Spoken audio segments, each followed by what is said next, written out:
Depuis le début de ma très récente et modeste chaîne YouTube, il y a un thème qui me tient particulièrement à cœur et dont j'aimerais vraiment vous parler, l'estampe japonaise. Même si vous ne voyez pas tout de suite de quoi il s'agit, vous en avez tous déjà vu une. Mais si, souvenez-vous de cet emoji là.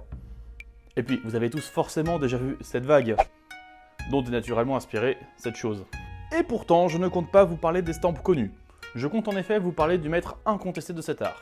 Il est l'homme se cachant derrière un nombre ahurissant de planches et maître incontesté de l'ancêtre du manga. Sa vie et son œuvre sont tellement complexes à traiter que j'ai demandé à mon pote Silver de m'aider dans cette tâche. Yo les curieux. Salut à tous, je suis Chauve Burlesque, et aujourd'hui nous allons vous parler de Katsushika Okuzai.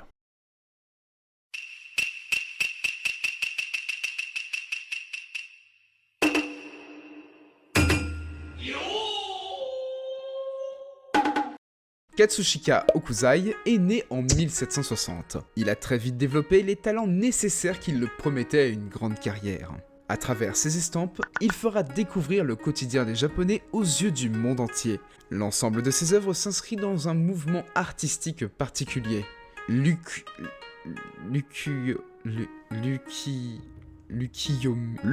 Silver. Ou l'image du monde flottant en japonais. Il est intéressant de noter que les traits de gravure sont uniformes au sein d'une même planche, et ce peu importe qu'il s'agisse d'eau, d'hommes, de tissus ou d'animaux. Cela fait sûrement écho à des principes fondamentaux du bouddhisme, à savoir, tous les phénomènes vivants sur Terre sont réunis en une entité dotée d'une âme.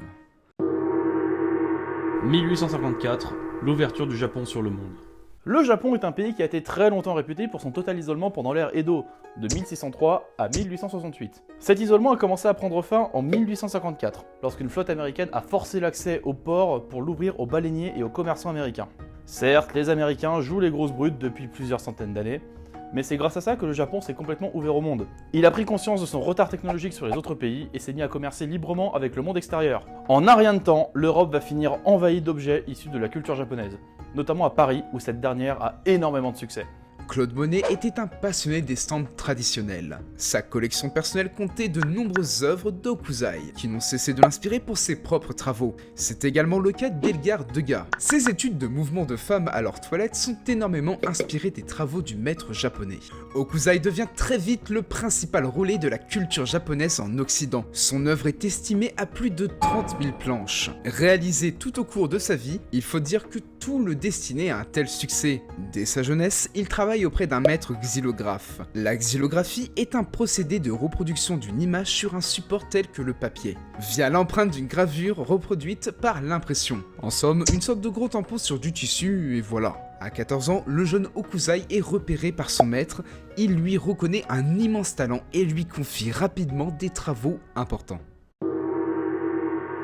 Le manga, né en 1810, Katsushika Okuzai continuera à progresser toute sa vie jusqu'à bouleverser à jamais la culture nippone. C'est en effet en 1810, l'année de ses 50 ans, qu'il va publier la manga, une sorte d'encyclopédie de la vie quotidienne. Pendant 10 ans, il restera dans cette période Okuzai Manga, une production soutenue de livres et de livrets couverts de dessins et de peintures, énorme succès commercial et mondial, encore publié, même aujourd'hui.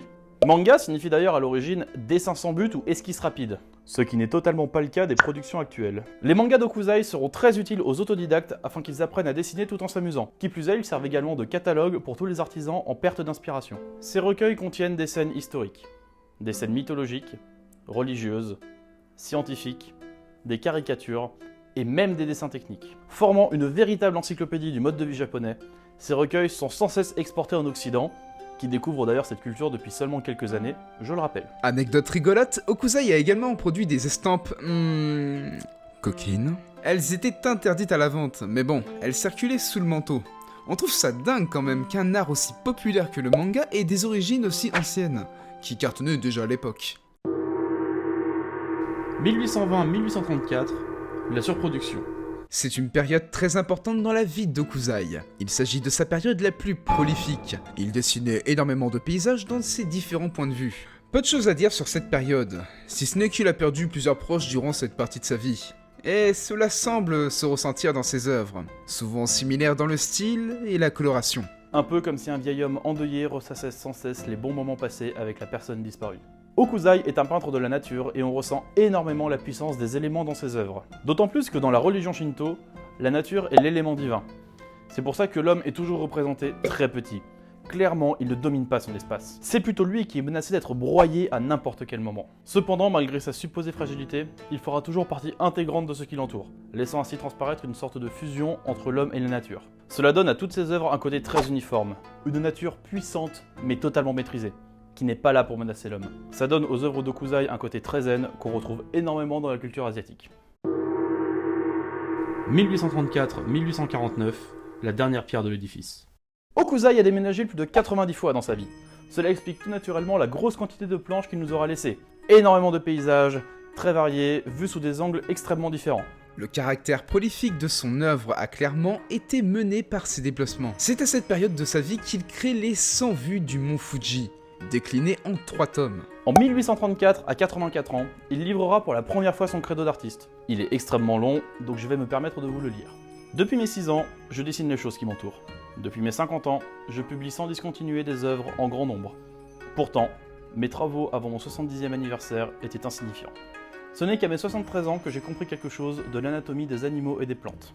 À 80 ans, j'aurais fait encore plus de progrès. Et à 90 ans, je serai initié au mystère des choses. Puis, à 100 ans, j'atteindrai peut-être le merveilleux.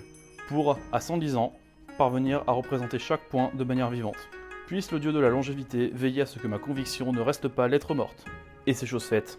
Aujourd'hui, ces mots restent influents dans la culture japonaise et sonnent comme un appel au dépassement pour toute personne animée d'une passion. Okuzai est, on peut dire, le premier ancêtre du manga. Il a posé la première brique d'un édifice culturel au retentissement énorme. Et c'est encore plus dingue quand on sait que c'était déjà le cas à son époque.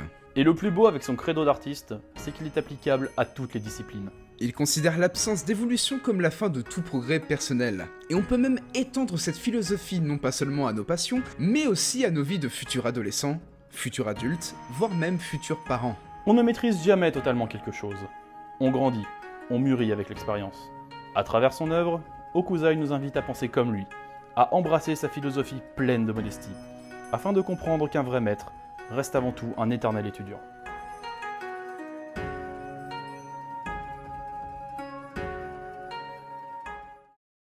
J'espère sincèrement que cette vidéo spéciale sur la vie d'Okuzai vous aura plu.